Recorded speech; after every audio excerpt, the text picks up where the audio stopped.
dégg lu mu deful amul man gisuma ko parce que hôpital bi.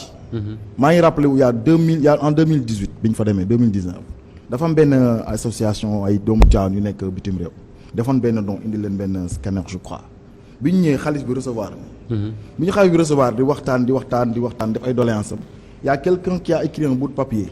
jox ko xaalis bi mu ubbi ko lire automatiquement sa réaction était de faire de l'hôpital de Tivaouane un hôpital de niveau 4 automatiquement xam nga lu tax. parce que ku xam xalifa bi xam ne moom li nga ko wax dina ko wax. loo xam ne jàpp ne war na ko porter dina ko porter parce que moom askan bi la fi nekkal mais xam nga. modalité bi ngay jël hôpital niveau 1 niveau 2 ba niveau 3 ba yegg niveau 4 modalité boobu loolu la maîtriser wul mais moom il exprime sa volonté directement li nga ko wax loolu. naturellement xam nga kon loolu mooy lan y a de la manipulation ci biir. ah oui waaw oui parce que mënoo fekk kilifa gu toll noonu bind papier nekk hôpital niveau 4. yaakaar dañu manipuler Serigne Babacar Sy. mais ñëpp la ñu manipuler. d'accord àdduna fi ñëpp la ñu manipuler. jàpp naag jàppul am naag amul. di nga manipuler ou pas mais les gens manipulent. gars yi dañuy lu leen la nit ku ñuul nit ku def nit mënoo natt lu muy def. ndax la bonne foi ou non xamoo ci dara. mais li ma la wax lu ma fekkee la.